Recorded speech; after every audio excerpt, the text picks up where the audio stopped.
Sisters, I'm so excited to announce our special guest for Seen, Heard, Loved Sisterhood Retreat.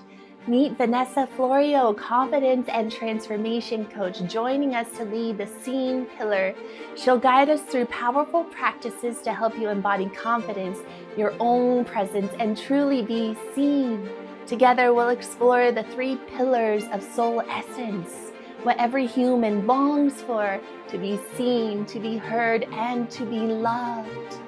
Join us for Serenade to the Soul, the inaugural Sisterhood Retreat, Saturday, November 8th, 11 a.m. to 3 p.m. Your transformation begins with connection. There's a seat waiting for you. More information is in the show notes.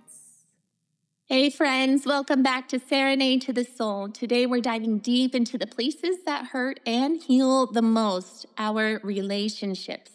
They're often where we feel the most joy, but also the deepest pain. Whether you're a parent, a partner, a friend, or just trying to repair your relationship with self, this conversation is for you. My guest today is Kristyn Bly, a licensed clinical mental health counselor, founder and clinical director of Daybreak Counseling, a therapy practice in Charlotte, North Carolina. She is trained in EMDR for trauma-informed care with the goal of helping individuals show up healthier in their relationships. Today, we're going to go there. We're going to get real and raw as we navigate the messy, beautiful, complicated world of relationships, because let's be honest, we all need it.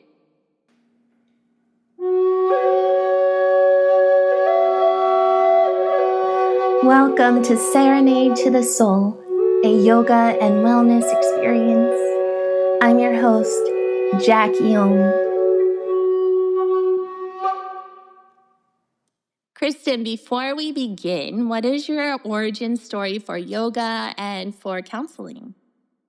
Yeah, 2 different origin stories. So I'll start with yoga first, because yoga found me first. And I've been an avid workout person. I've worked out since my freshman year of college. I was on the dance team at Carolina, and my dance coach was like, if you want to get out on the field, then you need to look in your best shape. So from that moment, I've been a weight trainer.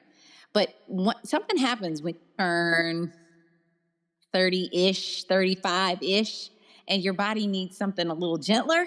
Yes, totally agree. Yes. But I liked the strength training and to my muscles and the muscle memory up.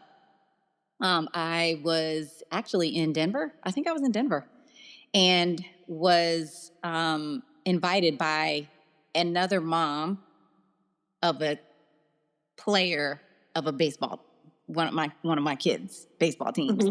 Mom invited me to her studio, and I went, and man, it was the perfect combination of physical and then also almost like mental. There was a mental workout I didn't even realize that I needed. And so, I don't know, mid 2000s, 2010, something like that. I don't know, something like that. It feels like time has just escaped me. Yeah, for sure. That time on, I've been practicing, and each year or every few years or so, the practice of yoga becomes more about my mental and my almost like nervous system regulation more than it does the physical aspects of.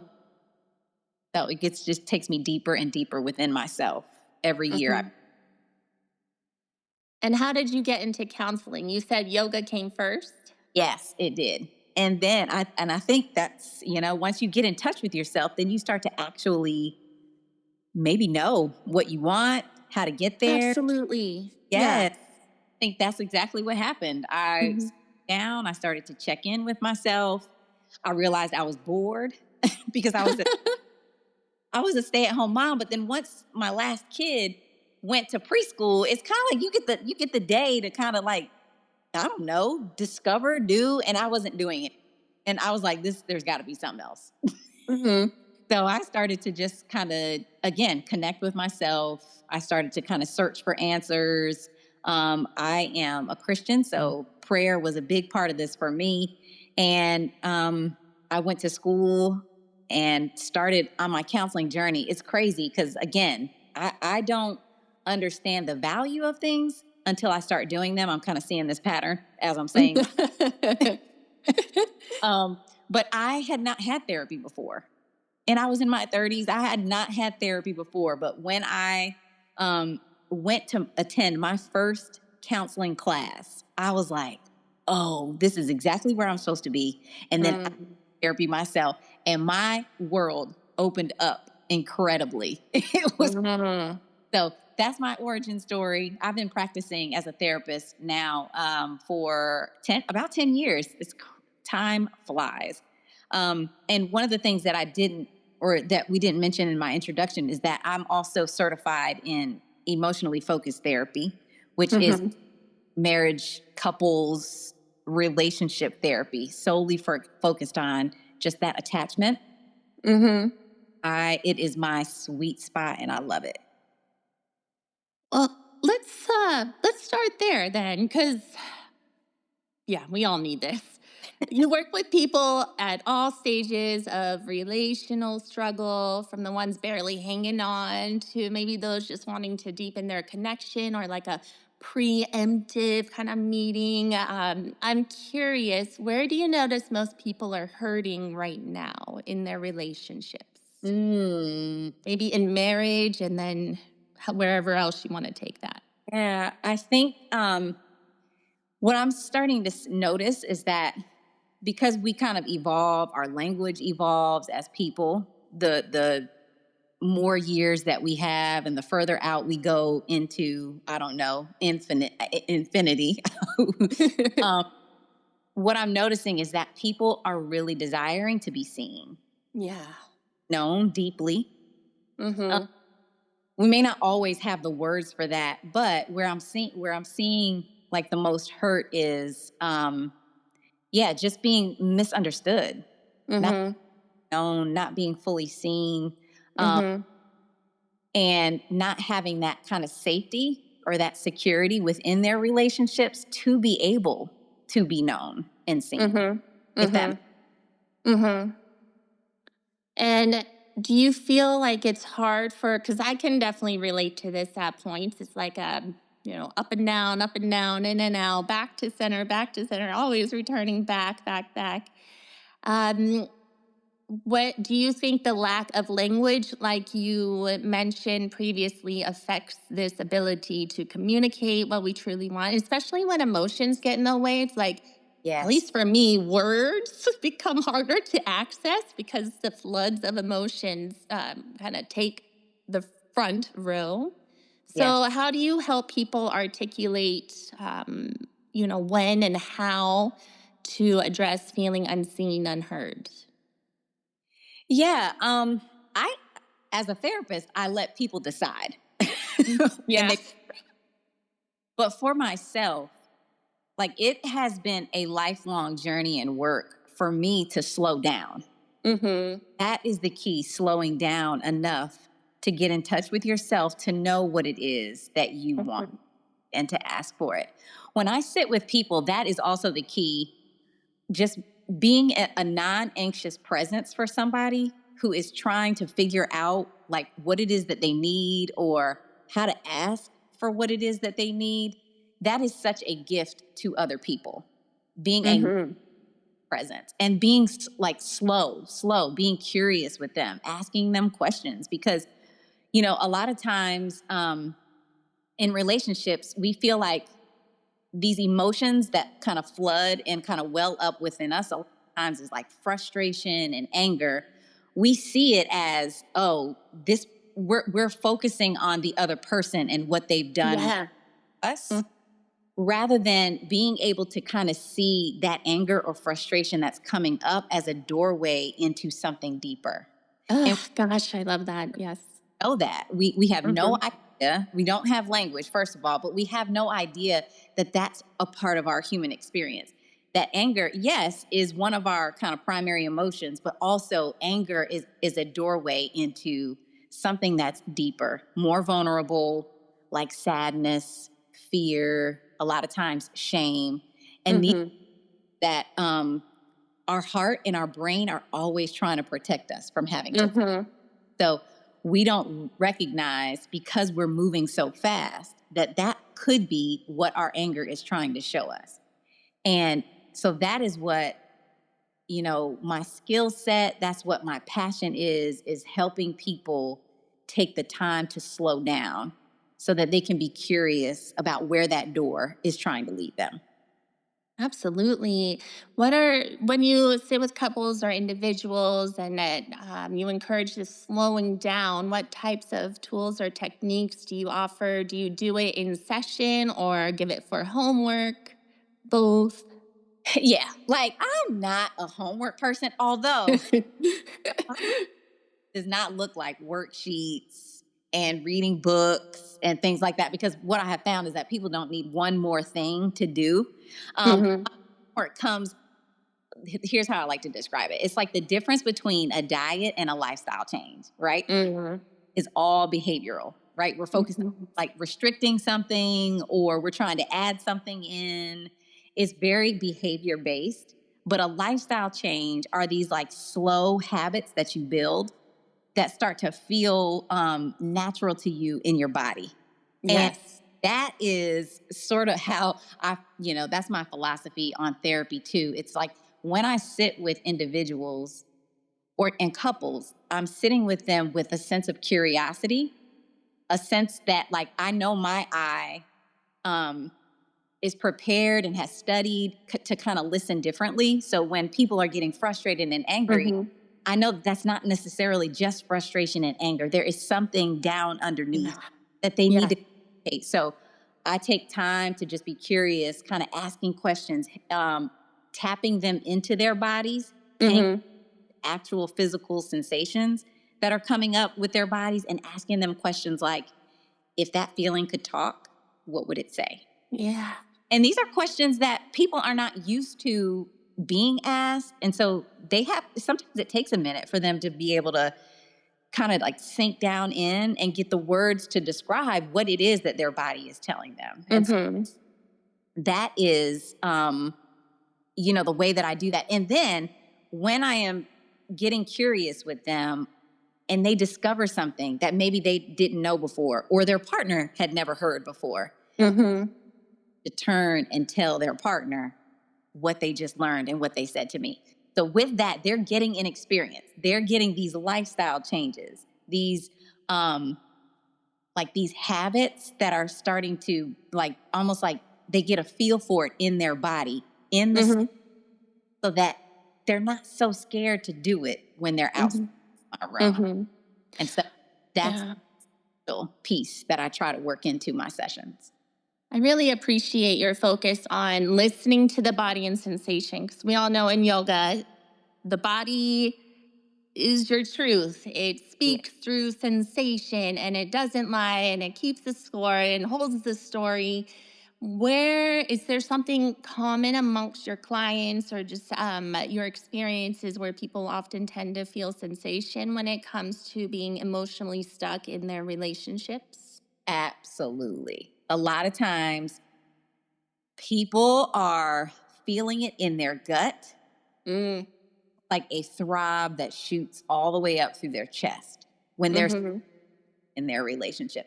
And we call that like the vagus nerve. Yeah. And it goes all the way down our brain and into our, and that line right there, that tells us when we need to be on high alert, even though we don't need to be on high alert. It will alert us, and it tells us that there's a threat. There's a relationship happening right now. And, it makes sense that people get frustrated and angry, because that anger is there to protect them from whatever threat, either real or imagined, right? That is happening in the moment. And so, getting people to kind of slow down, to be curious in that way, it takes time and it takes a lot of patience to really get them to embrace their body and not feel like it's, oh, this is just like psychobabble that you're talking right now, because a lot of times we don't even know that our body acts even before our brain can think. Yes. We have no idea that that is the of how our brain protects ourselves, right? You don't have time to, like, if you're in a threat, you don't have time to sit and logically think about, oh, I need to no, your body is mobilized and ready to either run or fight that thing, right? Like, Yeah. that's what you're ready to do. And so even in relationships, that same fight or flight kicks in and you are acting before you even know how to logically think through this. That's why the process of slowing down and connecting ourselves is so important. And I love that for yoga because that's what yoga does for me. Yeah. It's where yoga and therapy marry. um, I love that you talk about emotional check ins. How simple, consistent attunement can change everything. Could you walk us through a quick check in that listeners can literally do right now, like no matter what they're doing, driving, walking, doing chores? Is there something quick and simple? Because we're all going through something, and we like life is relationships. I have thought sometimes, like if we just lived alone and we had no integration with other humans, then we wouldn't have anything to work through and we'd be fine. But we live life together. So, people are probably listening during the day or at some point in their awake cycle, whether they're going to a meeting, work, taking care of their children. What's something we can do really quickly right now? Yeah, quick is never my best gift. But I like that you're going to switch that word. Yeah. yeah, like quick is never my best gift. But like if I were gonna walk somebody through just like something that routinely helps me, especially like even if I'm in traffic and something happens and I feel my body start to light up, like I'm gonna pay attention to that sensation, and then I'm gonna say like, where am I feeling this in my body? Literally ask myself that question out loud. Where am I feeling this in my body right now? And I name the parts. Oh, I feel it in my chest. There's a tightening in my chest. Or I feel this throb in my stomach. And just sort of breathe, take a couple of deep breaths right there. And then I'll ask another question. What is this feeling saying to me? What is it trying to communicate to me right now? And sometimes you need a little bit of a second to just listen. It might be saying, like this person is, I don't know, trying to hurt me. Or, whatever that message it is giving, breathe through it. And then like just saying like, is that real right now? Is this threat real right now? Or am I really okay? Like even just asking that in the moment is good. And if you have a little bit more time, you can ask one more question and it would say like, when that person did XYZ, what did that mean to me? That would be the other question that I think is what did it mean? What did it say about me? Because our thoughts get triggered so fast and we're moving quickly that we're not necessarily aware of the messages that we pick up from what someone else says, even if they're not intending to say it. That's the thing. This question of, hey, what did that say to me is not about whether that person meant that or not, but it's how you received it.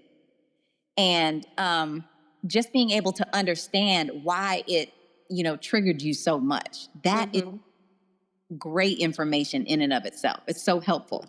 It really is so helpful. And relationships are not easy, right? Especially marriage. So complicated. I find exactly what you're saying to be absolutely helpful because the brain wants to organize and create a story and a reason for something. And oftentimes when it comes to the aches and pains or those fight sensations and tightening up, it stems from our wounds, and the voice and the storytelling comes out of the wound. So when, for example, if my husband and I are experiencing some tension and my brain and my body wants like to do something a certain way, I find out when I step back, create some space, ask myself, why am I reacting like turning it inward? Yeah. Why is this triggering me? Yes. How can I breathe through this? And then if I give it some space, then all of a sudden, magically, my husband comes back, like showing up as the version my heart loves. Yes. That's right. And That's right. it's very helpful, turning it from why and blame and trying to create a narrative just to suit and figure out what you're feeling into why am I responding this way? And Yeah. why is it affecting? Why is it poking my edges? That's right. That's right. That's Yeah. so good. That is so good. I love how you said that our bodies are talking to us about previous wounds. You know, Mm. they have Mm-hmm. a story for sure. And sometimes our closest people in our adult life bring up these past wounds for sure. Yes. And Yes. I want to say too that I needed to say this from the beginning, but these are caveats for a healthy relationship that does not include any kind of abuse. So like I think it's important for us to be able to assess ourselves and make sure that we are checking in with ourselves. But if a person is being verbally, emotionally, or sexually, physically abusive to you in any way, shape, or form, self-assessment is not appropriate. Mm. Right? Like you don't want to turn that on yourself as if you're the cause or the blame of any of that. That is not Mm-hmm. and so Yeah. I need to make that caveat for, functioning in a relationship like this. Yeah. I like it because this is going deep. Because so many times, if we are turning our self assessment inward and going Yeah. in, but yet there's like you're receiving abuse on the levels that you mentioned. So, what would we do instead of inward reflection and self assessment? What's the technique? What's the healthy way to approach this experience? Yes, such a good question, Jackie. I'm going to I'm going to talk a little bit about emotional abuse because I think that's Mm-hmm. the sneakiest thing. But you're experiencing abuse in some way, shape, or form when a person is not wanting to or not able to, or definitely not desiring in that moment to own what they did. Mm. So they continue to blame you, or they continue to almost like dismiss or minimize how what they said or did affected you, and says things like, well, I didn't mean it. That's on you. That's on Yeah. you. Blah, blah, blah, blah, blah. Someone who really loves you. Yeah. Someone who really loves you and really honors your experience is going to be respectful of how they came off, even if that wasn't their intention, even just Mm-hmm. to acknowledge. And so in a case where there's abuse, instead of, turning inward to self-assess, we need to set boundaries. Hey, no, Mm-hmm. won't speak to me that way. Or Mm-hmm. even if you need to leave the physical space, hey, I Mm-hmm. speak to you. I'll not have this conversation anymore. This is inappropriate. I don't like how you're talking to me. I'm going to have to leave. And when you get in a better place, you can let me know. Those like setting boundaries in that moment when something does not feel right to you is essential. Mm-hmm. Let's go back to the feeling. So if you're in the seat of receiving abuse, and emotional abuse is sneaky, like you It is. said, It and is. maybe the person who's directing that energy isn't aware of it themselves. Mm-hmm. So how where it like physically, Mm-hmm. where does that tend to show up in it's different and unique for everyone, but do you Yeah. notice somewhere common amongst people? Yeah. Like, Jackie, I don't know if this is happening for you, but for me right now, as I'm talking about this, I am feeling a tightening in my chest. Me too. Yes. Yeah. Yeah. And that's because what we're talking about is really serious, right? Yes. Even if you haven't experienced it in your own relationship, something even about the word abuse or something, you know, even about this topic is serious enough, and it's important enough where we feel it inside of us right now. So I said it to you, but like where I was feeling it, but where do you feel it in your body as we're talking? Like where did that? I feel it in my heart, across my shoulders, going to my heart, even into my elbows. So yeah, it's in the heart chakra area, and you know, Yeah. the arms and the fingers, the hands, shoulders, all extensions of the heart. Yep. Yeah. You just named it. When someone that you love is saying something that is hurtful to you or that is harmful, and you've said, "Hey, that hurt," and they continue or they just dismiss it or ignore it, your body is going to light up in the ways that we're talking about. There's a tightening in your chest. There's a throb there. There might be tingling in your fingers.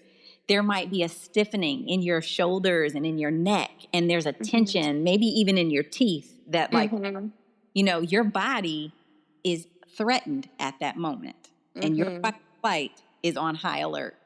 And so that's where you might even get like a numbness in your extremities, like in your feet. Like I even feel like a little bit of like a cooling sensation right now in my feet as we talk about this. I get that a lot.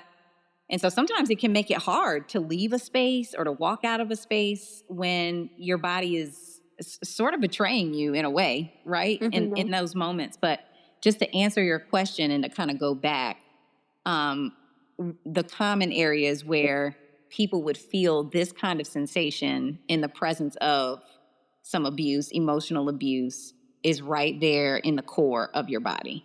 And listening to that and honoring it is so important. I don't want to get off on a tangent, but I do want to say this. It's hard to honor those things when you have not cultivated a good relationship with yourself. Yes. Yeah, for sure. And I've been there. Yes, that's the extension. Like that's not the extension, but the beginning of healthy relationship with others. That's the fact. So what are the hallmark signs of a healthy relationship? Okay. There are 3 things I would say that can clue you into healthy relationship. Number 1, you feel safe addressing hard topics with this person. Number 2, this one's a little bit more nuanced, but like you don't feel either preoccupied with the relationship, meaning like you're not thinking about the relationship all the time. Oh, what could I be doing? What, you know, or oh, when are we going to spend time together? Or da da da da da. Or you're not avoiding the relationship consistently, then you know that you have a pretty healthy relationship. So let me repeat that one again. When you are not preoccupied with the relationship or trying to avoid the relationship obsessively, then you know you have a pretty healthy relationship. And it ebbs and flows, right? Yeah, that's right. Like this is when I say consistently, obsessively, these words are kind of extreme. You know, every relationship you're gonna have cycles and you're gonna have kind of roller coaster ups and downs, but consistently and over time, if you feel a sense like, oh, okay, this is great, we're together, it's good, we're by ourselves, that is a kind of like an ebb and a flow and like a freedom that you feel in your relationship. And that kind of clues you into the fact that you feel healthy in your relationship. And then the last thing is like both people feel seen, right? Both people's needs, not all the time perfectly, but both people feel like the other person sees me and the other person wants to meet my needs. That's the other kind of clue that you've got a pretty healthy relationship.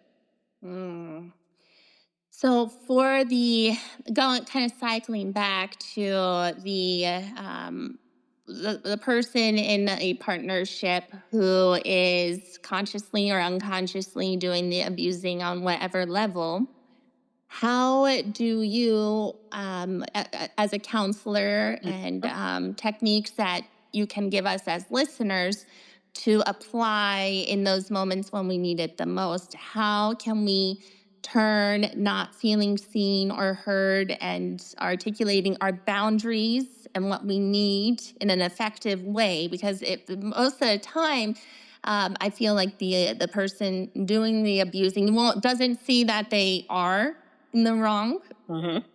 And they will put their foot down and, establish the dominance. So how do we get them to soften and see what needs to be addressed? Yeah. So, okay, are you asking me what I would do in a counseling situation, or what I am like advising people to do when even if they are not going to counseling? Both. Okay, I'll start with what I have control over, which is in my room and when I sit with people. The most effective tool that I have is reflecting. So I am saying back to them what they are saying. And then I'm asking, hey, what does that sound like to you? You know, what do you feel when you hear that back? What's happening for you? You know, just sort of letting them hear their own words. That is a powerful tool. And sometimes that's not necessarily effective when you have partners talking to each other, because they have not established like a safety or a security in the relationship yet. Right? Like with me in here, there's a certain rapport that I'm trying to establish. There is, I have no like baggage or history with the people that come here to me. So there's sort of like a blank slate that they're coming into. And then there's also this sort of borrowed trust that I already have because of what I do, the fact that the state licensed me and the education that I have. There's, kind of like this borrowed trust that people give me when I come in because of that. So there's already that established rapport. And so when I kind of mirror back their words or reflect back what they've said, and I ask them like, how does that sound? Or, what are you noticing about those words? That comes from a place where they sort of trust me already.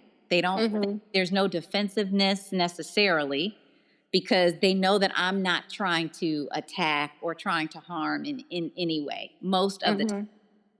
But when you're outside of the room and you guys are trying to do that together, a lot of times they're coming to me because there is not this foundation of safety established. There was at one point, but over the years, that has been shaken and it's been sort of broken apart in ways. And they're coming back to sort of reestablish that and to make that whole again.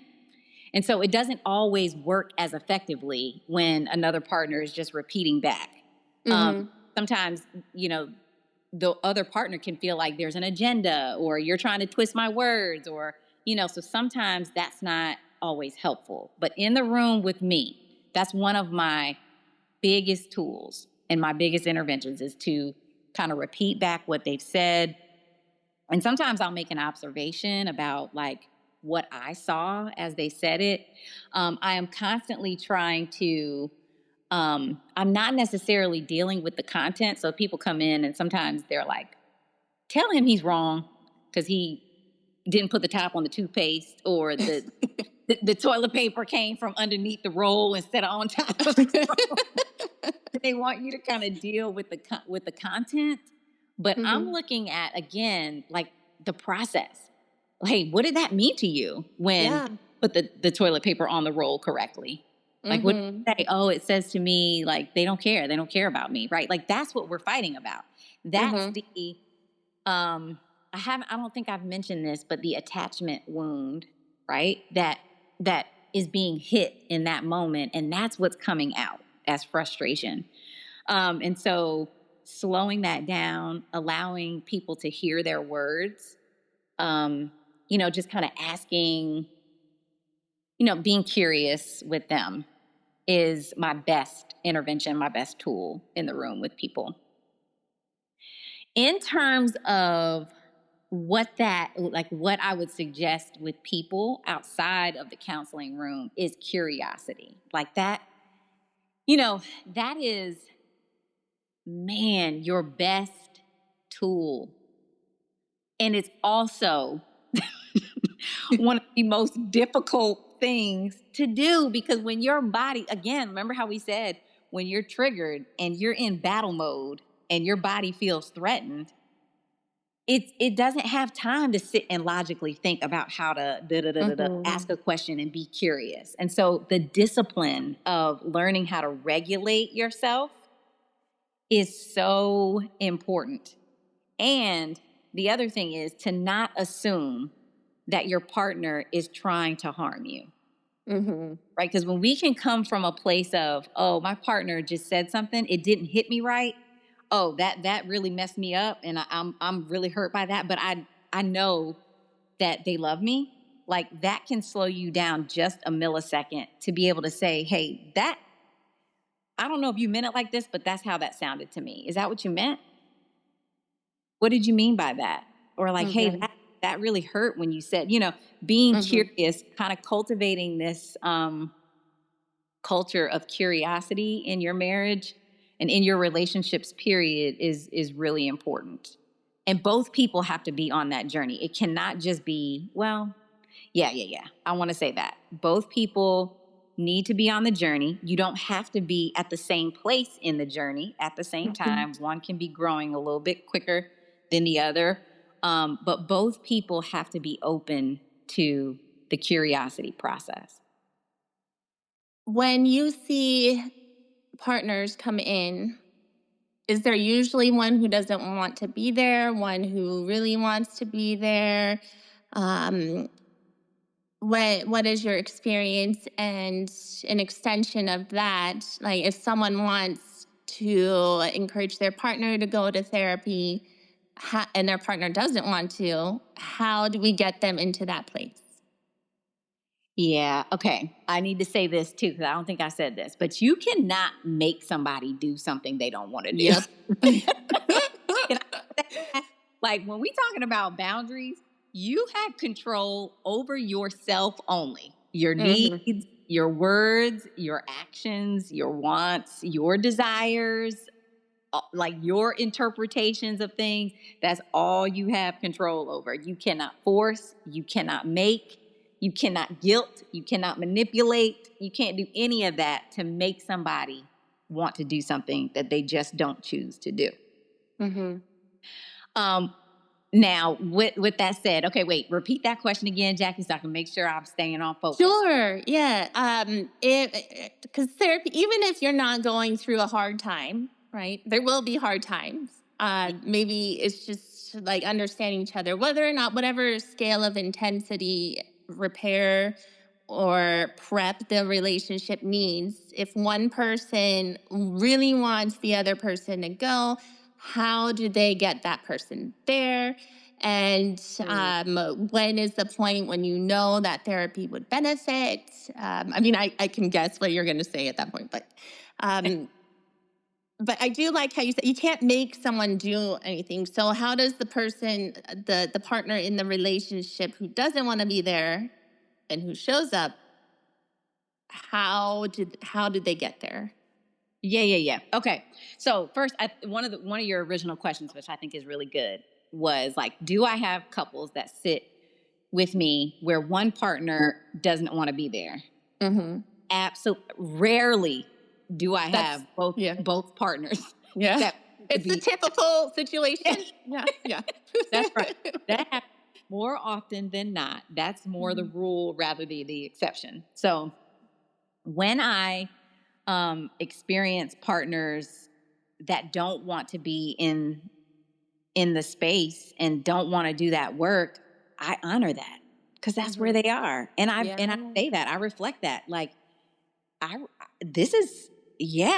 can't even imagine, if you've never been to counseling before, I bet this is, I don't know, maybe an intimidating process for you. Maybe I'll give them words to try to help them understand what their experience is. I won't say intimidating or scary and just believe that that's the truth for them. I'll say that with some curiosity. Like, I wonder what it's like to be in here. I can imagine, if you've not been in this before, maybe it's intimidating. What's it like to be in this space? Or hey, I totally respect that you don't want to be here. And you know what? I respect even more that you came anyway. That says a lot about you. It says a lot about how you feel about the relationship, what you're willing to do for your partner. Just sort of validating that this doesn't feel good to be in this space at all. Because it doesn't. I mean, a lot of times, in our relationships, we learn to function one way. A lot of times, and we meet our partners a lot of times in younger stages of our lives. And so we get these tools that help us with the relationship at that season and that stage. But then we have kids sometimes, and then we get jobs and we get responsibility, houses and bills, and the responsibilities of life start to stack on top of our relationship. And the way that we show up and the way that the tools that we had to navigate our relationship when we were younger just don't work anymore. Exactly. Yeah. And nobody wants to come in and say that and learn something new. So that's a hard process. It's hard to do. So validating that is where I start. And establishing rapport, building a rapport with my clients and my couples is such an important part of the therapy journey and in relationships, period. It's you have to have permission from people to go certain places. You can't just because I wear the hat of therapist and I have these different skills and whatever, doesn't mean that I can come in at the first session and just be intrusive and disrespectful in some ways, that feels like to me. Asking deep questions and, just sort of pushing past things that people have put in place to keep them protected. And so just like in the therapy room, I have to sort of earn my space and establish a rapport. We do that in our relationships with people too, outside of, not outside of counseling. And just when we are, getting to know people, we have to be honoring and respectful of people's spaces. And it's no different in the counseling room. So I will start there, just validating their experience. And so my encouragement, I guess, if you want to, carry that over into outside of the counseling room, how do partners that really want to go to counseling encourage the other partner that doesn't want to go? It would be that, validate it.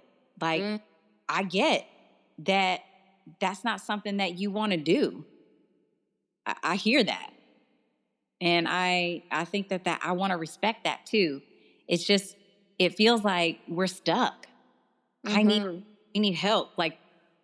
What keeps you from wanting to do that?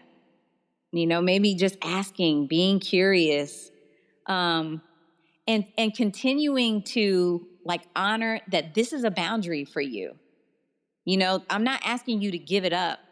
I think I'm just asking you to make room for, yes, your desire to want to go to therapy, but also your partner's hesitancy, resistance, whatever it is. There's something that is fueling that. We just need to figure out what it is and making room for that too, because that's the nuance. That's the complexity of relationship. It's holding for me and my loved one. Absolutely. Does that make sense? A lot. But oh yes, absolutely. Everything you said, when my husband and I first met, it was easy, right? Everything was easy. The relationship's easy. Even after we got married. And then it was when children came into the picture. Then we, the way it's our lives are no longer ours. So it's our energies, our priorities shift. We got to give some things up. We got to adjust some things. And then losing part of that old pattern of life that you so much enjoyed and found comfort in is uncomfortable and edgy. And so navigating that. And also when careers change or when someone's doing a lot of deep personal work, dynamics can change. Yeah. So for couples who do feel stuck, like you mentioned, or who barely talk or always fight, What's other than validating them to like go to therapy? Just what's one thing we can do on a daily basis when Mhm. couples feel stuck, like Yeah, miles apart? yeah. On a daily basis feels like a lot. So, Yeah. so maybe my encouragement is like maybe we don't do something on a daily basis because it's Uh huh. like even hearing that in my own self, I'm like, can you please not today? Yeah. Too much. A little too Like much. Yeah. sometimes we need to kind of let it go a little bit. But I think like one of the things that let me think about this for a second Mm-hmm. because I want to. Yeah. So couples that feel stuck, couples that argue a lot, couples that this is going to sound interesting because I think goes back to the original question or like the original part of our conversation, which is that self reflection. If Mm-hmm. you're arguing a lot, then I'm asking you to deal with your part of the conflict. Yeah. What is it that your partner is doing that is triggering you? Maybe it's Mm-hmm. a face they make. Maybe it's a tone that they use. Okay, this is like disclosure time. So one of the things my husband used to say to me all the time, I couldn't quite understand it until I did, was that I have a tone.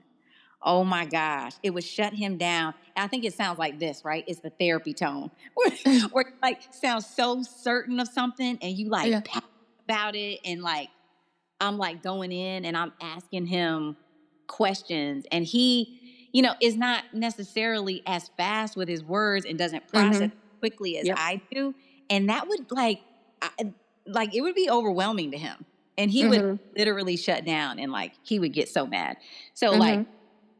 recognizing and asking yourself, what is it that my partner is doing that triggers me so much or that shuts Mm-hmm.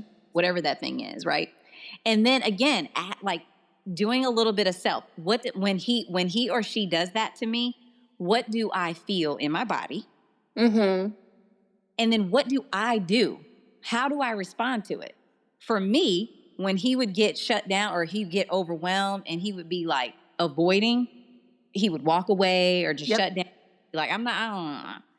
Like that would make me go in even more. Like I get more critical, demanding. No, don't just walk away from me. You need to listen to Mm-hmm. what I'm saying. And I'm just trying to get heard because it feels like, man, you don't care, right? Mm-hmm. What is it that I do in response to what he does? And then ask this question: how is that affecting my partner? How is Mm-hmm. that triggering them?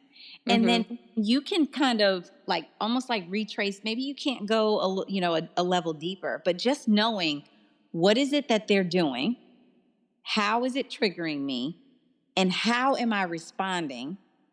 And then being able to recognize how that might be triggering my partner. What is my partner doing in response to that?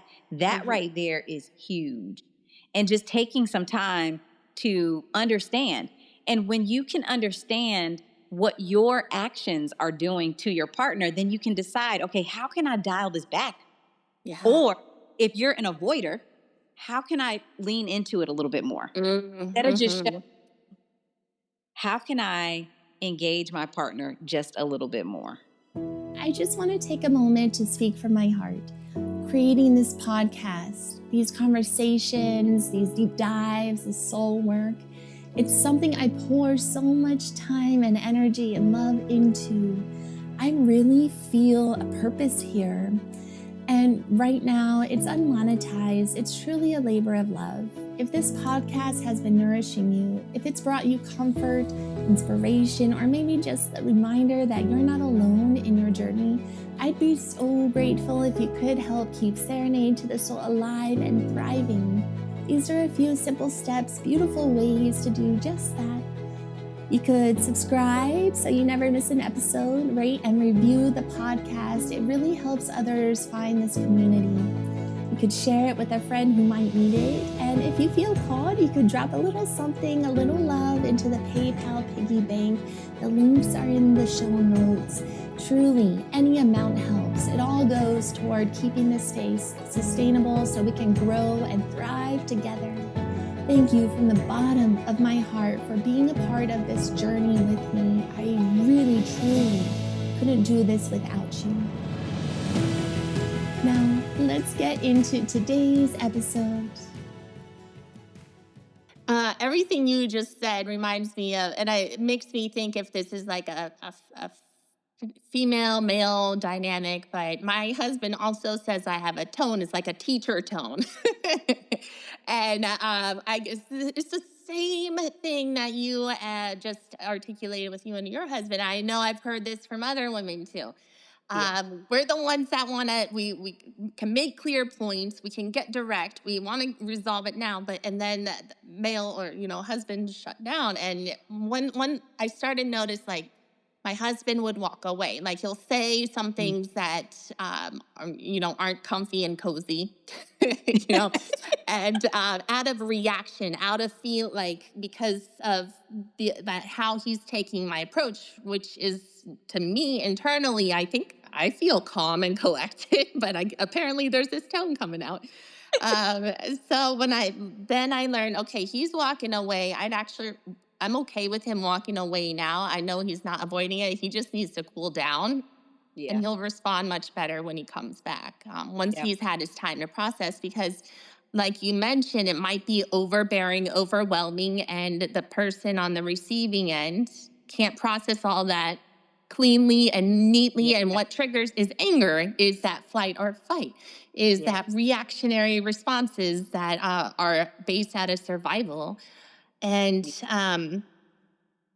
really, we've already tapped on this, but marriage and the people closest to us are the hardest relationships because you can't leave them. They're there for life. Well, and they mean most to you.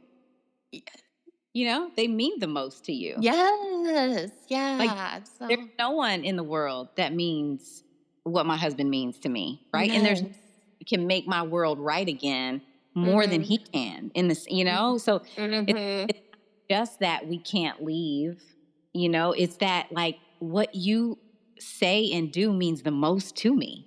You're the closest person to me. I need you. That's hard. Even that's hard in and of itself to be able to own that and to be able to say that. Yes. And everything comes from wounds.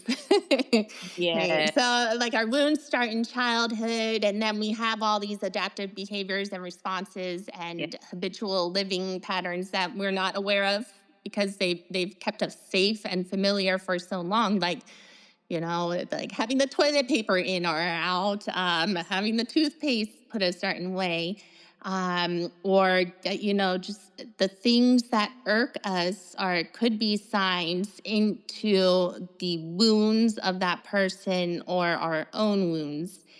Yeah. And I think this is the purpose of having these close, committed relationships, is to clear the energetic debris out of us. So seeing, like, disasters are really hard, relationships and tension points as opportunities for growth and clarity and expansion.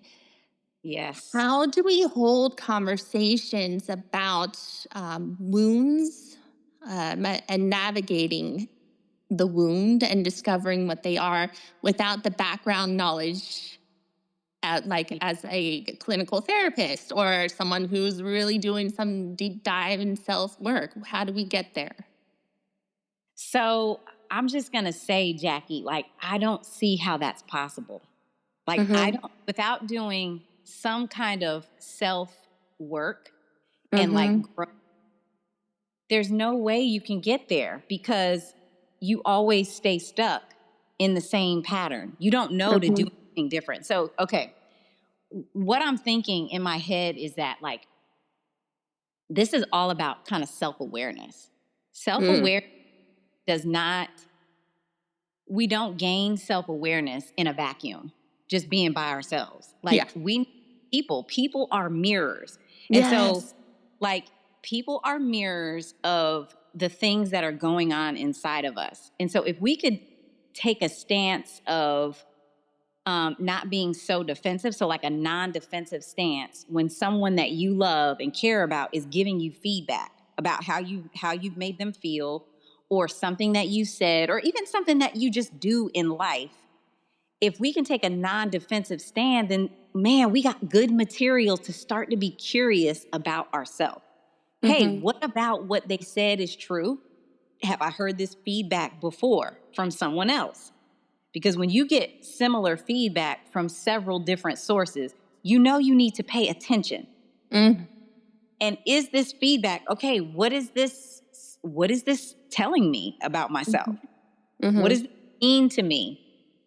Where does this come from? Like, you know, being able to grow and sort of like, again, grow in your self-awareness and your understanding of yourself. It has to come through some kind of work. And it has to come through some other kind of mirror besides you, because you're standing in the mirror and everything just looks normal to you. It feels familiar. I'm like, oh, that mole right there, I've had it all my life. So I didn't, but like something else surfaces, and someone else that hasn't seen you in a while, or that doesn't see that reflection, that same reflection in the mirror day in and day out, says, ooh, something about that spot on your face looks different. It's changed. Oh, and because I have that information, maybe I need to go to the doctor because maybe this is melanoma. Like we need people from the outside to show us things, because when we're stuck in our same old pattern and same old life, everything feels the same and familiar, and there's no need to grow. And when you look around your life and you're seeing that maybe your relationships are not growing, or you notice that people that you had in your life are no longer showing up, or you recognize that, man, like I haven't made a new friend in forever, you can start to like be curious about like, well, what's going on with me that is maybe repelling, repulsing, that's causing people to distance themselves from me, and be curious about where you need to grow. So when trust breaks, it's hard and tough, and you feel like you've lost, and maybe it's unrepairable. Especially like the course of a lifetime, there's all sorts of life stories and events that go on, and I feel like trust goes in and out. So how do we reestablish trust between, whether it's your partner, your children, a friend, coworker? How do we begin to recognize when trust is broken, and how do we go about repairing it? Yeah, that's such a good question. I hope I answered, before I move into this, I hope I answered your question about, growth, self-growth. How do we grow? That question. I hope that we don't we don't grow in a vacuum. We need people. We need people. And we need to be curious with ourselves. Well, the one more point to that is, we got to start shifting perspective on the uncomfortable stuff, seeing it as gold in the shadow to accelerate our own growth to the next level, to become the next best version of you. Because you don't, like you said, if you live in a vacuum, there are no challenges. Everything is just simple and familiar. So to look at discomfort and uncomfortable situations as, wow, this is really going to up-level me and my potential and my energy and the way I respond and live in the world through this experience. Yes. But based on heavy emotions and the ego, like wanting to win, or that mind wanting to make sense, it makes it hard. And so it could appear like trust is broken, and there's no more repairing, and maybe that's why a lot of people get divorced, because they don't understand or want to understand their partner's wound or their own wound. And for me, I feel like the marriages that last are the ones who are wanting to love the wound more than the perfection of the person that you're sharing your life with. Ooh, Jackie, that's so good. I'm going to steal that. Yes, please. I'm definitely feeling that. Yes, separation happens when your partner, chooses or decides to love the person less than the wound. Say that again. You gotta say that again. Let me see. Yes.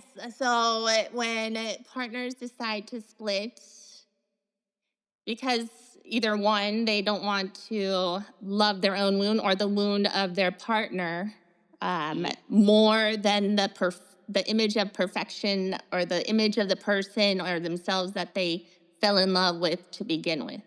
That is so good. That is so good. Yeah, I just need to, woo! Like, that's deep. That's very, very deep. Mm-hmm. Yes. Okay, sorry. You were talking about trust. Yeah. We got off track. I mean, there could be this could be a whole podcast in and of its own, right? So. Yes. But your original question was like, for those of us who, have had broken trust and have not been able to deal with their wound and don't have the tools necessarily to deal with their partner's wound, mm-hmm. and trust broken and violated, how do we go about rebuilding that? Yes. Yeah. That was your question. Mm-hmm. And there's no simple answer for this. I think, patience is definitely required, but I think the first thing that comes to my mind is grieving. That might sound mm-hmm. so weird, but, grieving that we've had to, we're in a new stage or season of our marriage and our relationship, mm-hmm. is appropriate. Mm-hmm. And some people are like, well, what's the point of being sad or grieving or whatever? No, we got to get up and we got to move. Yes, you do. But grief is part of that movement. Yeah. Grief does move us. And it moves us in a way that is humble and that is a little bit slower pace. And so it is totally appropriate for you guys to grieve that, man, what used to work for us or the versions of us that we knew before are no longer. And there's a mm-hmm. transition that has to happen. So that's not saying that you're going to get stuck there, but it's just acknowledging what is real. Mm-hmm. We need something different. And so mm-hmm. grieving together that we're entering into something different. And that's going to require work. Important in this process. Mm-hmm. The other thing that I was going to say, if you can just own your part in the hurt, mm-hmm. that's huge. Yes. Being able to take ownership of how you have caused damage to the relationship, mm-hmm. and then saying that to your partner, not with an apology. It does not have to be, I'm sorry I did X, Y, Z. Even just validating. Mm. I did this, and that must have been really hurtful to you. Mm-hmm. Mm-hmm. Just acknowledging that. And then again, following through with different actions and different behaviors, that's going to be the other part of that. But just owning what you've done to cause damage and hurt to the relationship. Mm-hmm. That's mm-hmm. Grieve. So grieve, take ownership, mm-hmm. and then being able to stay present with how you have affected or how you've hurt the other person when they tell you. Mm-hmm. Staying present. That means not getting defensive by either mm-hmm. saying, well, you did da da da da da da, or walking away or shutting down, mm-hmm. Just so that you don't have to deal with the pain that you have caused. Mm-hmm. Staying present is very honoring and is very helpful. And then you get to now share your experience with the partner. Sharing your hurts and how that person's behavior has affected you is also really critical. Mm-hmm. And if they can stay open and present to how you've been hurt and acknowledge and take ownership, that is the beginning of building mm-hmm. and secure relationship. Yeah. I really appreciate how you say stay present through all the uncomfortable stuff and things that you want to do and put your foot down and point at, it's only for a moment, right? Like everything in life is it's coming and going. So the Yes. discomfort comes and goes, which is part of our yoga practice. And just on the side note, like if I didn't have yoga in my life, I would be a hot mess. But and I do also appreciate how you said validation without apology. You don't have to apologize, but you can validate how the Right. certain person's feeling, and if they matter to you, if they're the close person in your life, then you'll shift how you show up, and making that shift, even though your ego wants to be another way, I think is much more expansive, valuable, and beautiful to because your actions will show that you care about them, Yeah. and it softens the walls and the edginess, and softness opens the doors that we want to open. I also Right. really appreciate your comments about grief, like grieving, Mm. and being able to pause when it comes to self assessment and seeing the emotions of grief and the emotions of stuckness or reaction in a different light. Yeah. In my personal life, so after pregnancy and birth and then postpartum nursing, right now my hormones are effed, like they are way out of balance, and it's unfamiliar to me. This is a new experience, and I was also diagnosed with rheumatoid arthritis a couple weeks ago. Mm. I This is new stage for me, so like autoimmune. I'm like, oh well. I've been teary about it, not in a way that I'm like feeling sad, but just like Yeah. there's more love. Like I have more love for myself right now. I see my body differently, and that like this understanding. Oh, I'm going through stuff. It's not like it's my hormones. It's my body attacking itself. And this, so Mm. I'm different from when we first met. Yeah. Yes. And when I didn't have that diagnosis, or like when I didn't get the blood work to understand my hormonal balance, my husband wasn't, he was seeing me differently too. And so like Yeah. his responses, so that's a change. But recently, like I've just been like tsunami of emotions. And Mm.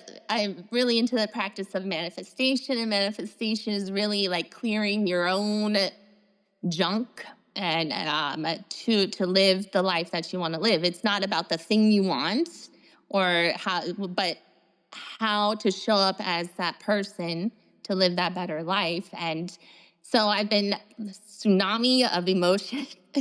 And Mhm.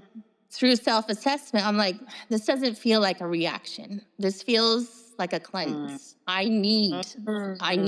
did, I would, I, in the, because there's so much emotion, I wouldn't have labeled it as grief. I just couldn't come up with the word, but I love that we're having this. It's coming at the right time I need it. I'm like, oh, okay, this is validating why I'm so Yeah. emotional and like crying out of nowhere. like, Yeah. it's just very much needed. And I know better out than in, even if it looks really extreme to my husband. Yeah. Yep. That's Yeah. right. That's Yeah. right. Right. I mean, every change and transition comes with grief. Mm-hmm. Every right, because you have to say goodbye before you can say hello.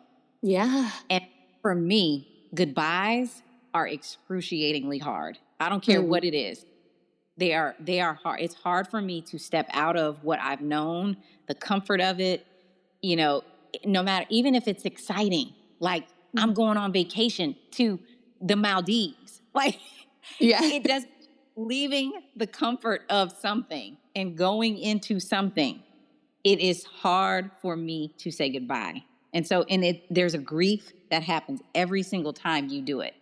And it's necessary. It helps your body process the goodbye so that you can show up for the hello. Mm-hmm. And so Absolutely. like, and I didn't even realize that you had that diagnosis, Jackie. Yeah, it's very new. I'm gonna do an episode on it. Yeah, good. But Good. um, going back quickly, is just I have like all of a sudden have so much more compassion for myself instead of confusion and misunderstanding. And now we, like my husband and I, in our relationship, we can understand what's going on and just return back to our love. Like we're always getting there. That's what I appreciate about our marriage, is that we always come back to love. Yeah. But it's definitely been the hardest, like, just because life change, career changes, body changes. Yeah. Um, so it's going back to that place of love and strength. Um, so when it comes to our other relationships, so let's go through partnerships, and then how about children? Yeah. How can we apply this to our relationships with our children, or but just anyone who's closest to us? It may not be your own children, maybe your nieces, nephews, or grandparents. Mm-hmm. Mm, how can we apply this? Because when you're not sharing so much space with someone, it's much easier. But when you're living under the same roof and you have all these Yeah. different stories, backgrounds, and wounds, Yep. how do we go about daily life, especially balancing everyone's wounds and everyone's perspective on how they're relating? When I hear you say it, it makes me want to go in my room and shut the door and not deal with nobody. It's too much. Yeah. Relationships are so complex, right? So I don't know that I said this at the beginning, but I have 5 kids of my own. Did I say that already? No, I don't think we talked about it. Yeah. Okay. Yes. I 5. don't Wow. either. I don't think so either. So I do. I want just a quick, just a quick blurb. I have 5 kids, 4 boys, 1 girl. My oldest is 24. And then I have a 22-year-old, a 21-year-old, a 19-year-old, and then a 16-year-old. And when I tell you this is the hardest stage of parenting I've ever been in, Mm. I don't know. I don't hear a lot of information or stories shared about parenting young adults. Yes, let's go Where there. where they are just old enough to not need my consent or any of my opinion, but young enough to not know what they're doing, and Mm-hmm. their brains are not fully formed yet, and so like the choices that they make could have lasting impacts on their life Mm-hmm. going forward. And letting go of that control is a huge exercise in discipline, self-regulation, self-assessment, all the selves that you can think of, Yeah. all the um and so this idea of like how this applies, this kind of self-awareness, these wounds that we've talked about, how this applies in your parenting relationship. Mm.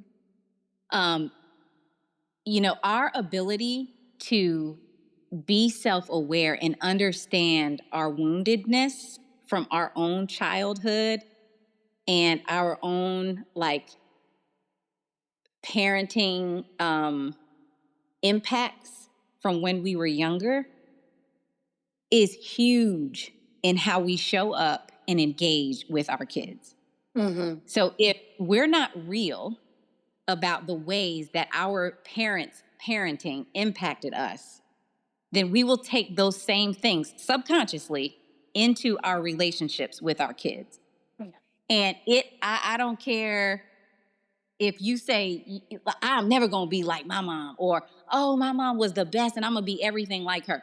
Even that is subconsciously driving the way you up for your kids. And that may not be what that particular kid needs. Yeah. And you can't put what worked for you or did not work for you onto your relationship with your child.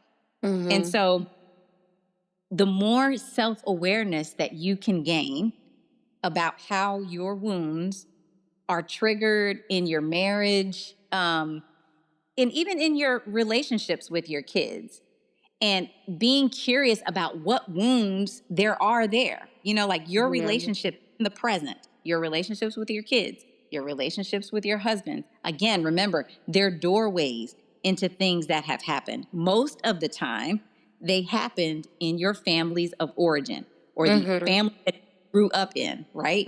They come from our caregivers. Not that our caregivers intentionally meant to hurt us. It's not that they purposely did it. Sometimes they do, and sometimes our caregivers are abusive. But sometimes, and all the time, those things leave imprints on how we show up. And if we can use, you know, the stuff that comes up, frustration, anger, as doorways and be curious about what they are touching on, that helps us to become more self-aware, to understand ourselves, to help us even reparent the wounded parts of us so that we can be fully present to know what is best for our particular kid while we're parenting them. I hope that was a lot of words. No, it makes sense. There's a book I have that I'm trying to read, The Whole Brain Child. And it makes me, everything you're saying reminds me of this. And I've also, the person who recommended it to me was like, if I only had this book when my kids were young, then it's like the only book I needed. But it's so true. And I was born with something inside of me that feels purposeful to clear up ancestral familial patterns. It's something in me. And when I always wondered how I would do it. And then it is now that I realize it's through my children I'm going to do it. Like just catching my reactions, because on a general, I'm a collective calm person, but sometimes my children will just trigger something in me where I react in a way that I'm like, who is this person? I don't know why I reacted that way or why it's stressing me out. And like, it just goes back to giving myself some space, saying, it's probably just this energetic pattern that's been passed down, and it doesn't really matter where and why and when, but recognizing that it's coming from some place that I've been holding on to. And then I immediately, the way I'm doing it right now, my children are almost 3, so they're not young adults or adults yet, but I immediately apologize. Like I do everything I can to reverse that. When it's conscious, I'm like, I don't want to consciously put wounds on you, you know. Although we can't really help that. Each, you know, no matter how young or old our children are, they have their own lives, and the way we can't control, and we can't keep them protected and perfect forever. That's right. So in this place, this, you know, as children grow up, middle school, high school, college, young adults, we tend to shut down. Well, for most part, maybe some people don't. But what do you say about those the children don't really communicate their lives with their parents anymore? How do we recognize what the wounds are? How do we recognize what's going on? How do we navigate knowing our children and what they may or may not be going through, and when it's right for us to, you know, kind of put our foot in that path for assistance, or when not to assist? How do we recognize wounds if they're not communicating? That's right. Well, you will recognize wounds because you know your child's behavior. If your child is act different, or something's different about them. Now, like I say this with jest, but I'm for real. When they turn 12 to 13, 14, 15, like, listen, I don't know what happens, but their brains go out to lunch, literally. Well, their brains are doing some major developing at that time. But when I say behavioral changes, you have to be mindful of the adolescent transition. But you will notice, you know, like patterns that are different for your kids. And, you know, hopefully you've put the work in. Remember when I said that you sort of earn the right to speak into someone?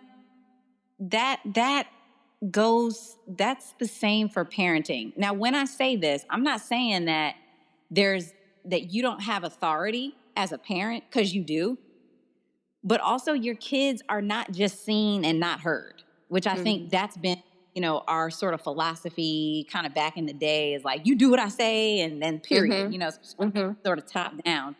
And there's a balance of having healthy boundaries and knowing what your role is as a parent and what your child's role is as a child, for sure. But you still have to put in the work of earning your right to speak into your child's life, being engaged, being accessible to them when they need you, even falling back when they don't need you. Because sometimes it is disrespectful to be intrusive.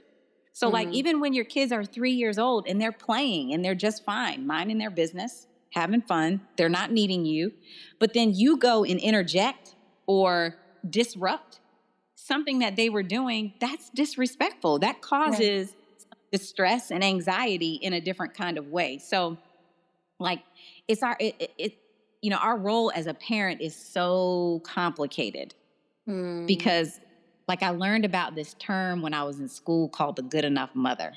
Lord, it set me free, right? Because the good enough mother is not the perfect mother. The good enough mother is the one who is accessible when her kids need her. She is also the one who sort of intentionally causes a little bit of frustration for the kid so that they can figure out how to regulate themselves in that. It has to be age appropriate, but she lets them kind of figure it out a little bit. And she sort of supports them on the side when they need it. And then she sort of falls back when they don't need her, and allows them to kind of venture out, be curious, figure out the world, and then provide that safe place at home when they come back. And so it's not about perfectly doing everything for your kids and not letting suffer or have any kind of like trials, whatever. It's about like this balance of showing up when they need you and being dependable. That's kind of like trust building from the womb. So all that to say, there's a long answer for just, cultivating this sort of like trust from the very beginning. And then like being patient as your kids, kind of move into adolescence and they start to sort of find their own individuality and their identity, having patience and humility with who they were created to be, not who you thought they were going to be. And, being able to kind of show up when they need, being consistent. Man, this is an episode in and of itself, but which we should probably do at some point. That's the best I have in the time we've allotted for that. I hope that answered. It did, because in my body I got chills. So my body's receiving. The good enough mother, I love that, because so much mom guilt in place. Like, I think that's part of personally where I feel a lot of tension and edginess, is that, now I'm figuring out my purpose in life. I'm trying to get that done and make it happen, but then also I've got my children and my husband, and and when I want to focus, I want to do my work, but then I want to show up. I really appreciate how you said it's not about perfection and what it should look like from the outside, but being accessible, about being dependable, about earning the right for your children. In my, when I was growing up around that age, when you said 12 to 14, and then a little bit older too, I started shutting down communication with my parents because I feared, one, that I was doing something wrong. Two, I was just going to get criticized and told what I should be doing. And then the tones that I would receive, and this is in my memory too, whether and they didn't necessarily mean it, but those were the imprints, Well, I wanted a friend. I wanted a friend from my mom. I wanted a friend from my dad. I didn't want a parent. A parent, yes, But when I was going through the hard stuff, I wanted a friend. And I never Yeah. felt like that. And the language I would get would be, well, I'm your mother, not your friend. And Yeah. so I'm Yeah. like, well, then I got to go and find my friends to talk to. Yeah. Not you. And then I kept a lot of the hard stuff, a lot of the dark stuff, confusing stuff away because I knew it wouldn't be received with empathy and compassion and patience. Yeah. But that's just pattern behavior too, how they thought that they would be parents. But that, like, as a parent, you would give much better advice than a friend would, a peer. Yeah. You have more experience. That's So right. one thing I want to do and have decided is to be present and available and open for my children. I'm like, don't you dare hold stuff away from me. But of course, like, I'm not going to force them to talk. That would be counterproductive. But I want to be available and still have that element of friendly feeling to support my children. You mentioned that it's the hardest point in like, as a mother right now with your 5 kids, 4 boys, 1 girl. That's a lot. Yes. How can you expand on why, other than they're at that point of making decisions for themselves, but they're also not developed enough to where, uh, they may be making the best decisions? How do you Yeah. navigate this area with the emotions you go through, with the emotions they go through? How do you hold those hard conversations from parent to child? Yeah. Well, so the first thing I do is, like, I ask them, hey, do you want my opinion or do you not? Ah, I love that. Yeah. I need an invitation. Yeah. So my, and I wasn't a therapist until, my oldest was, a lot older. He was in middle school by the time I went to school and learned about all this stuff, attachment and how to, develop trust, what people are doing in different stages of their life. So life stage development, all this stuff. I felt like, oh man. But what I realized is that, man, I'm learning it now. So I Mm. can use it now. It's never too late. Never. And it's never too late to reestablish. Remember how I said, right? Like, we just now, there's a new iteration of ourselves. We're in a new place now where the old things no longer serve us. They don't work. But now I've grown and now I'm in a new season of my life with new information and new tools. And I get to use that and celebrate it. I did have to grieve what I missed because I missed some things and I was not the greatest mom when they were little, right? So I had to grieve that. I had to be, real with that. And I had to, like, apologize in a way to my kids for that, because I didn't know. But Mm-hmm. also, like, I don't want to put stuff on them that they're not ready to hear. They weren't ready for that. It wasn't a big deal to them. They don't know what I'm talking about yet. There may Mm-hmm. come a time when they start to do their own kind of self-reflection and their own self-growth. And they learn that the way that I showed up wasn't beneficial for them. And they bring it to me. And then I can say, I'm sorry, I didn't know. So there was this fine line of, like, knowing what I figured out and not putting it on them too soon. Mm-hmm. But I had to grieve what I didn't know and I had to, like, let that go so that I can move forward. So it's never too late with these new skills that you're getting to Mm-hmm. be the parent, be the person in the relationship that you want to be. Mm-hmm. But I think asking, number one, just for their permission, hey, can I give you my opinion? When they come to me and they share information with me, like, asking them what it is that they need from me. Okay, in this conversation, what do you need from me? I do this with my daughter all the time. Do you want me to give my opinion or do you want me to share? Or do Yeah. you want me to just listen and just kind of validate? What is it that you are looking for from me? Sometimes they don't know before the conversation starts. But then once we get into it and I start giving my opinion, they're like, I don't want your opinion. And then I'm like, okay, okay, I'll that back. Because, right, it starts to, make them second guess, and I don't want that. Like, I want what I want, and I say this to my kids all the time. What I want them to always know is that I believe, as their mom, that they are going to make it. Like, this world is hard, but I believe in you. You're going to make it. You got what it takes. And so, like, trusting that and then letting them know that, oh my gosh, that takes them so far. And even just acknowledging, hey, like, if you make a mistake, or if this choice didn't turn out to be what it was, make another one. It's not, most of the time it's not permanent. You're going to learn from it. It's okay. And having that reassurance, I think, makes them feel safe to come back to me and share. Sometimes, because my kids tell me a lot of things. And I'm like, no, I don't want to hear that. That right there, no. So sometimes this kind of open dialogue and like being able to really respect and honor them, it's a lot. I have to hold a lot. And at the same time, I'm grateful for it and I appreciate it.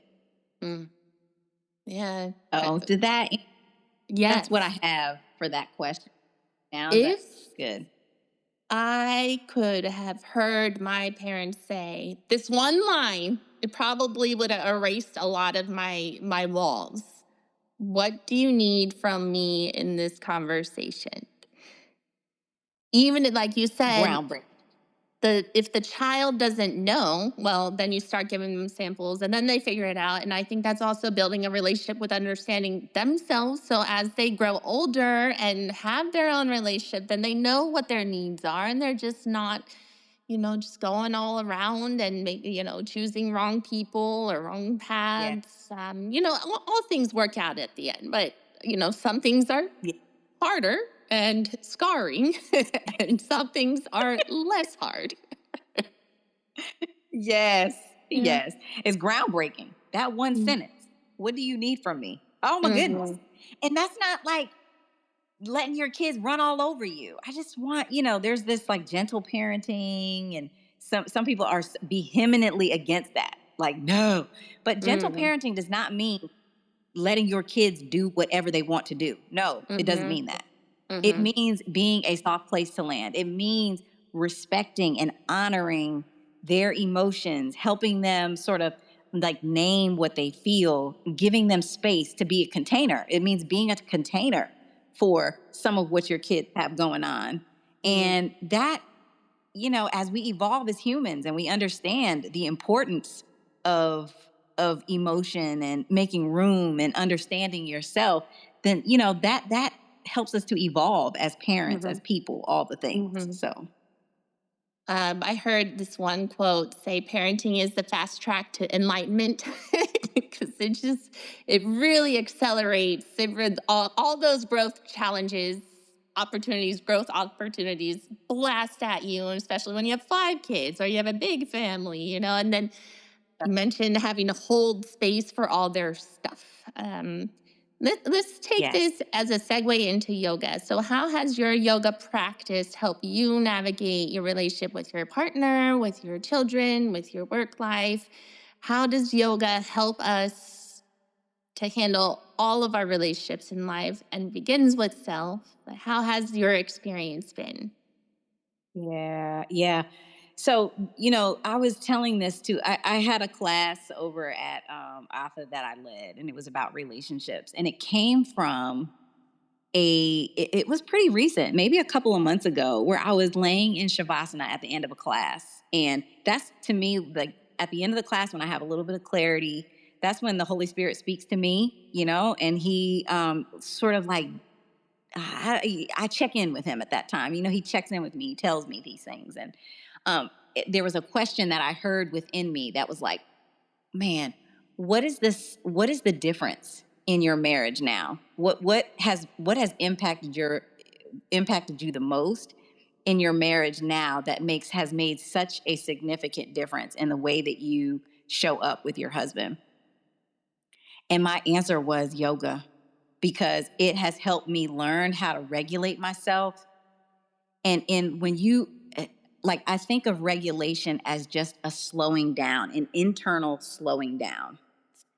And the more I am able to slow down when I need to, then the more self-aware I become.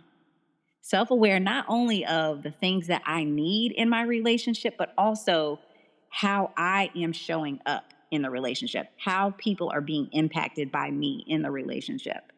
That to me is huge when I can see myself and how people experience me, but then also understanding what it is that I need in the relationship and being able to tell my partner. Mm-hmm. And the clarity that I feel now is helpful for him. He doesn't always want to hear it, and I don't think he always wants to do it, but like, hey, this is what I need.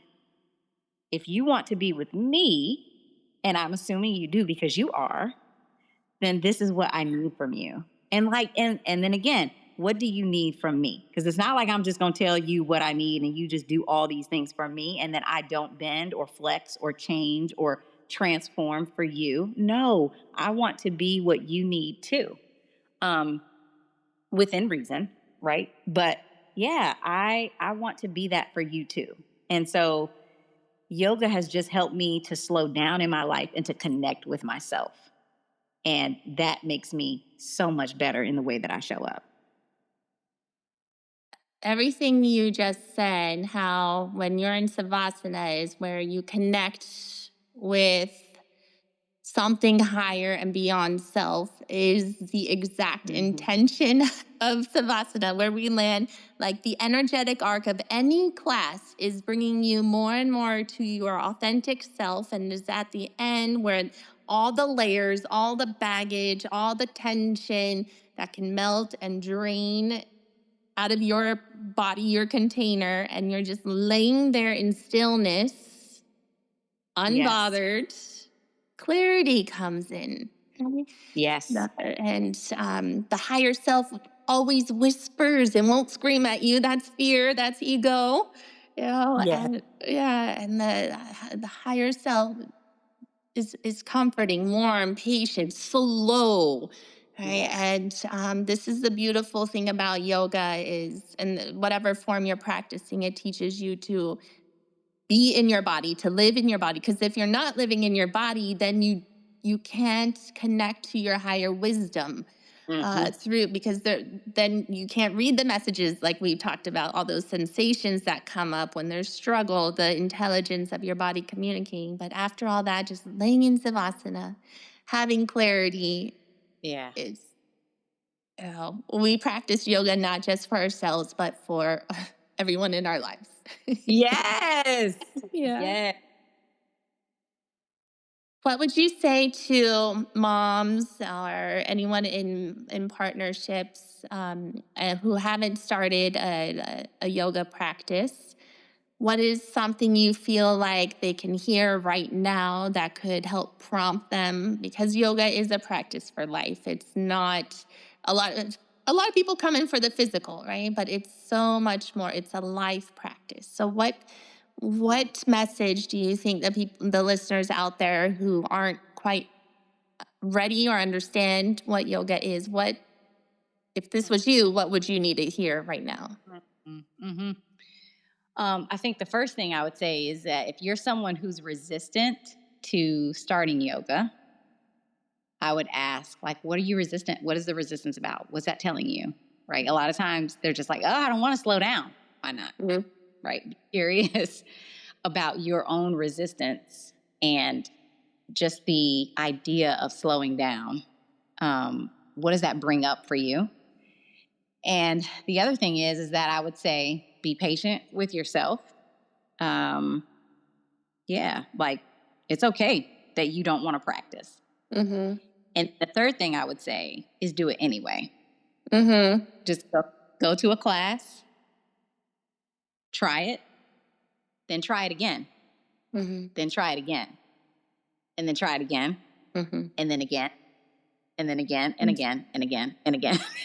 Absolutely. What I would say. That's what I would say, right? My practice in the beginning wasn't consistent. I would go once a week, maybe. Then I wouldn't go back again for another 2 weeks. That's just what I had at the time. And that's okay. but I kept going back and I kept going back. And so that's what I would say. Be curious about the resistance, be patient with yourself, and then show up anyway. Mm-hmm. I love that. And yoga begins with breath. And we need our breath. We need those pauses to make better decisions and to connect. And being so busy and not wanting to slow down is a familiar pattern, definitely in me too. It's so hard for me to slow down and be still if I'm not doing yoga. That's part of my always going back to slowing down, taking a break. It begins with breath work and continue to show up, because yoga is your mirror of self without the person there. We learn how we're showing up in life without having to conversate with the another person. You also have that space where you don't have to think and analyze, but you feel the stuckness leave your body. It's like you mentioned in this conversation, moving things out through emotions and postures and sequences bring up emotions. That's why it's so effective, because of the release from our bodies. Our bodies are carrying so much information, and the release is very powerful from the inside out. Yes. So, Kristen, you mentioned starting yoga, and it was inconsistent at first, and then you started. I like to ask this of all my guests, but what's your favorite style, or have you? I know you mentioned you changed the forms, but what was the style you began with, and what's your current practice look like? Yeah, I started with an Ashtanga practice. Yeah. And it would be a lot of there were short form, but there was a lot of flow. There was a lot of vinyasa flow. So I started out with that. Then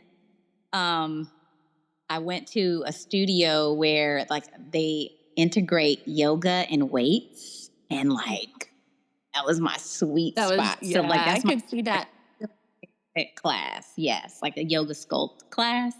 But then I love Hot 26 now. And I actually do a lot of cross training. So a typical week for me now looks like one Hot 26 class, like 2 or 3 yoga sculpts, because that weight training 3 times a week is really good for people in perimenopause, which is, I never thought I'd be here, y'all, but I am.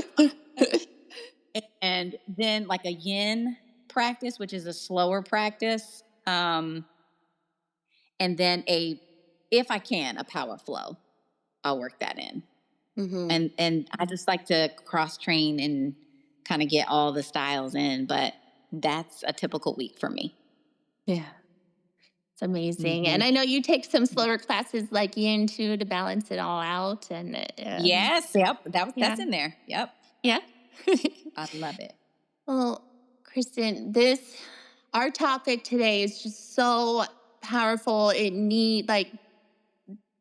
Thank you for bringing your wisdom in, and for sharing and giving us tools that we can use to just show up better in life for ourselves and the people we love the most. Thank you for sharing time and space with me today. If you enjoyed this episode, please like, comment, subscribe, and share. Your support helps keep this podcast alive. And together, we thrive. I'll meet you here next Thursday. May your week be abundant and blessed. In the sound of Om, we say everything.